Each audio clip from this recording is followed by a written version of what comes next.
get this. My brother and I are turning 30 soon, okay? I know. I play like 15 on a show, yeah. It's great. Career longevity is perfect. Awesome. Hello, I'm Cole Sprouse, and today we're gonna go on a shopping spree with GQ. I am going to spend all of GQ's money, and you're gonna watch and encourage me the entire time. Shall we?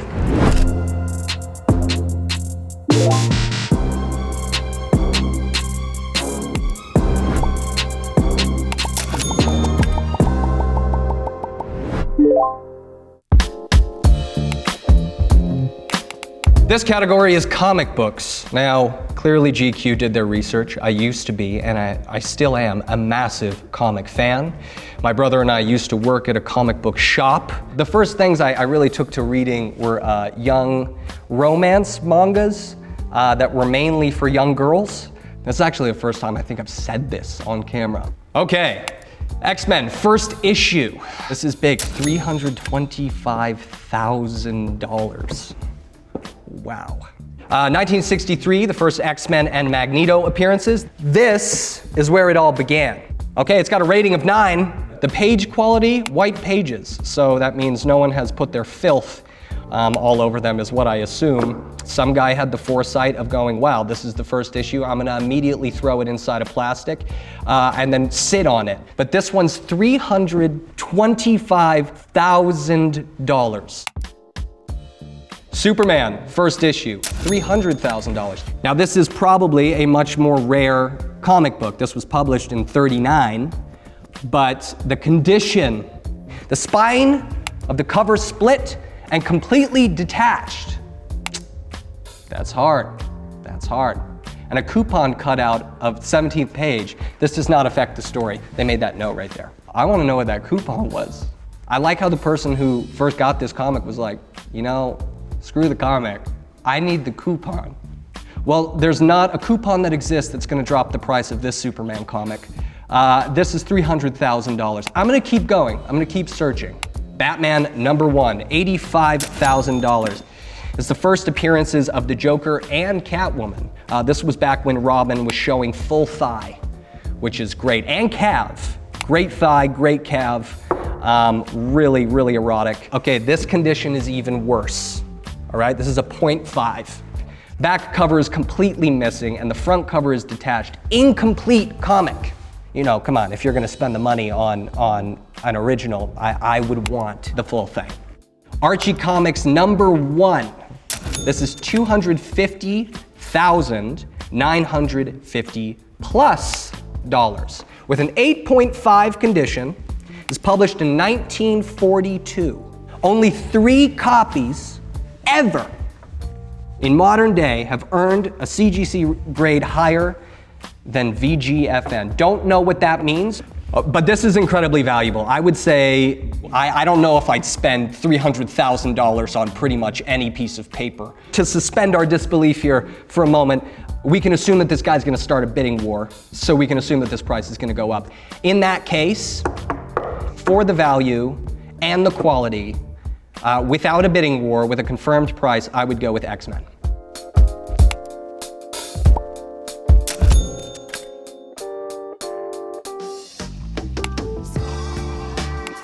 Collectibles.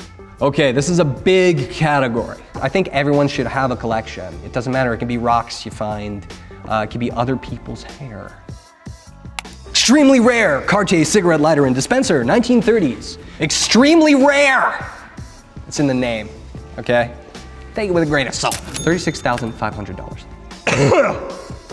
To operate, place the cigarette in the depository under the top lid and pull down side lever. Cigarette is then dropped, lit, and dispensed. That's kind of cool. If you're going for the Gatsby of it all, and you want to have a bunch of well-dressed people over, and they drop cigarettes and it's lit and they take it right out and then they find you 2 days later face down in your own swimming pool, this is an awesome thing to have. I could see this in a lot of houses in LA. A lot of people that come to the city are obsessed with that old Hollywood shit while ignoring all the big red flags about it. I don't think my friends would look me in the eyes again if I had this on my mantelpiece. I don't know about this one. Jerry Seinfeld's The Pez Dispenser Manuscript, 1992, $27,500. Full draft for The Pez Dispenser, Season 3, Episode 14. Episode in which Jerry Seinfeld's handwriting on yellow ruled legal folio, corrections throughout. That's really cool. I know some of my friends are die-hard Seinfeld fans. I was a Cheers guy. It's quite rare that you get the opportunity to see into the mind of someone editing. They're saying there are corrections throughout. I think that's gold. If you're able to get your hands on this and try and get into Jerry's head, it's like having Da Vinci's notebook, you know what I mean? That's artistic gold right there. Okay, Christine Wang, Woman Yacht, 2019. That's $22,500. It's acrylic on canvas, 96 by 72 inches, part of an ongoing series by Wang recreating memes about cryptocurrency. Now, as a general rule of thumb, I never read memes aloud. It's not right. Everyone reads memes with their own strange little voice inside their head, but for the sake of this video, I will. So there's a woman engaged in domestic violence from the looks of it, and she's going, "Stop spending all our money on Bitcoin." And he looks scared. She's beating him. It flashes forward to them on a yacht. 3 years later, "I'm so glad I married you." This is an incredibly toxic relationship. I guess she was using him all along. And maybe she should have just trusted that he was passionate about something ahead of the curve. I am the first to admit I don't know anything about this person's body of work. Okay, well, the Warhol Cabbage Patch dolls. $30,000 to $50,000. Cabbage Patch doll boy and Cabbage Patch doll girl. 2 works. Pencil on paper. Stamped with the estate of Andy Warhol stamps, plus the Andy Warhol Foundation for the Visual Arts. I mean, it's a Warhol. It's incredibly valuable. I did go to the Cabbage Patch Museum, my girlfriend and I. Just as frightening as one would imagine it is. Everyone that works there has to dress up like nurses that are delivering the babies out of cabbage. I love that sort of stuff. I think it's really spooky. It's one of those incredibly unique experiences. I loved all the celebrity portraits on the walls. People you couldn't imagine. You couldn't really imagine over there. There was like Pavarotti. And then presidents, pictures of presidents, all of them on the walls. They all been to the Cabbage Patch Museum. I thought I was going out to some, cabinet of curiosity in the middle of woods. No, it's an establishment, dude. It was great, it's a good day. Did not take home a baby though. Take care of a Cabbage Patch baby? Are you kidding me? What do they even eat?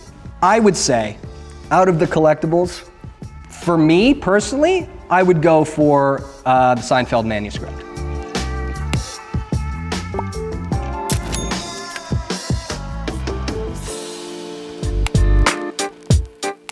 Trips. Whoa! Star Wars Galactic Star Cruiser Adventure, $6,000 a person, 2-night immersive adventure. Live your Star Wars story through exclusive experiences, missions, and activities. That's really cool. And gourmet dining. Now the gourmet dining they're showing looks like shrimp dipped in blue dye, which of course is space shrimp. Everyone knows is space shrimp. I think if you're a diehard Star Wars person, then great. $6,000 if you can justify it, awesome. A little pricey for 2 nights for the Twins Day Festival. Largest annual gathering of twins in the world. My brother and I really want to go to this for our 30th birthday because it falls on August 5th and our birthday is August 4th. The festival started in 1976 because that's when twins were invented. Activities, double take parade, and more. Double take parade, oh I get it, that's cute. I'm interested to see how many shining twins we have here. So I'm excited. National Geographic, Greece, Wonders of an Ancient Empire. Around $7,000 a person. Trace 5,000 years of Greek history while exploring the country's incomparable archaeological treasures. Delve into the mythology and masterpieces of ancient Greece with local scholars and archaeologists. That's really cool. I'm always fascinated with this sort of stuff. I was an archaeological student in school, so I've done a lot of this stuff. Virgin Galactic trip to space, $450,000 a person. Spaceship and mothership climb together to just below 50,000 feet. Next, pilot releases spaceship from mothership. I love that they're using the mothership term. Colors outside the window change from blue to indigo to midnight black, nearly 300,000 feet above the Earth. The cabin becomes your playground and your tomb to unbuckle and experience weightlessness. Maybe this is just a capitalist thing. We grew up in the States, everyone's going, hey, what do you want to be when you grow up? I said astronaut, like many young children, because I always wanted to go to space. And as I've aged, nothing terrifies me more than going to space. I'm not a good flyer. Even the slightest turbulence sends me into almost full body panic. All of these trips are great. The one I'm already going to do is Twins Day Festival. So I'm not gonna choose that one. I'm gonna go with the Nat Geo Grease one.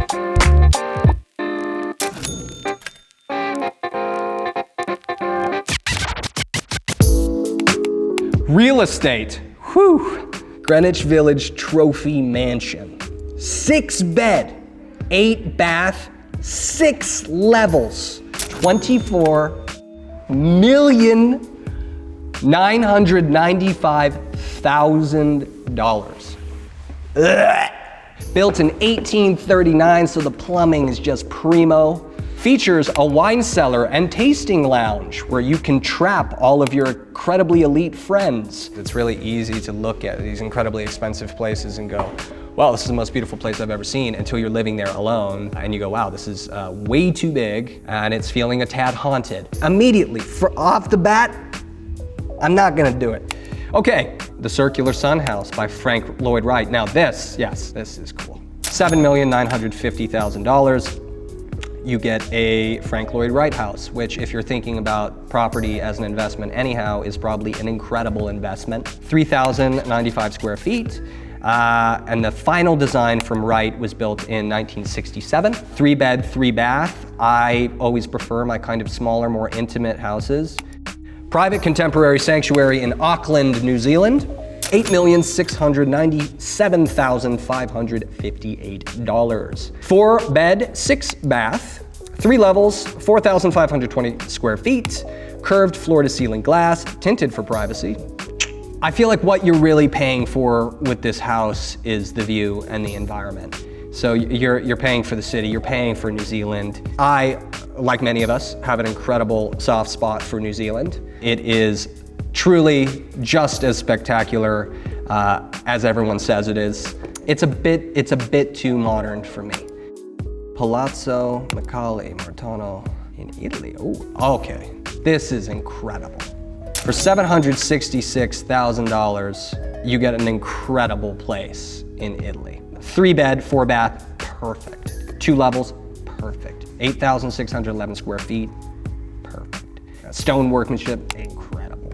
Balcony, incredible. Terrace, incredible. Fireplace, nuts. Ooh, very gaudy inside. Okay, I'm looking at this now, very gaudy inside. All right. This I could do for about a week, and then I might go insane. This is the kind of thing that, you know, you hear a news story about and some guy was just painting the walls with his own blood after like 2 months because he just went insane because the marble in the bathroom, he was taking a shit and just went crazy staring into whatever he was seeing in the marble. I'm on the edge already, you know? All it takes is one place like this. But fun for a vacation, really great for a vacation. So, summary, hands down, the one that I would go for is the Phoenix, Arizona Circular Sun House. Okay, let's look at some cameras. We got a Hasselblad, it's gonna be $6,399. The 907X is compatible with the XCD range of mirrorless lenses, as well as HC, HCD, V-System, and X-Pan lenses via optional adapters. I am personally not the biggest Hasselblad guy. This looks like a digital back they're putting, which changes the game. I've tried to shoot on a digital back with a Hasselblad before, and it did not yield the quality of shots that I really loved. When you're going medium format, I would prefer, if you're gonna spend the money, to just go with film. But film is a privilege. Film is very expensive, it's hard to find. The Leica M11 Rangefinder, yes, love this, also digital. $8,995, improves clarity and color accuracy when working in low light conditions. Great, that's cool! The digital Leicas are beautiful. You kind of can't go wrong with them. Of course, like I mentioned, the thing you have to consider when you're buying a Leica body is though this thing is around $9,000, the lenses are out of this world. It's a beautiful camera, it's a solid body, you'll take wonderful photos off it. Let's see. Yeah, okay, this is awesome. 19 bucks, Polaroid iZone, love it. Oh, 19 euros. Yes, I see. That's a completely different symbol. I get it. Okay, this camera takes pictures 1.5 by 1. It's very small, it's a little strip, it's cool. Film for this camera was discontinued in 2006, so that makes it problematic. I love these kind of cameras though. If I find a Hello Kitty disposable camera in a bargain bin in some sort of, thrift store, I love those cameras because every photo has this really, really unique identity to it. which is kind of what you're searching for ultimately. I would love these cameras, and if you could find film for this, I would say this would be a lot of fun. The Game Boy camera, yeah! Okay, $475. I actually had a buddy that used to love taking photos from his Game Boy camera. It has a really unique fingerprint, which I love. I would be worried about how you get these images. I'm not familiar with how you pull them to your actual device, but I think this is really cool. Okay, if I were to go with anything in the camera category, I'd go with the Game Boy camera.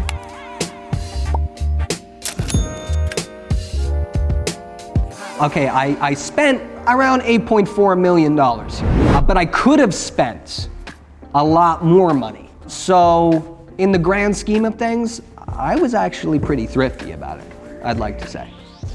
And I won't hear the alternative as an answer. Thank you for taking me on the shopping spree. Hope you guys had fun. And remember, if you find a really expensive piece online, you can probably find a cheaper alternative somewhere else online as well.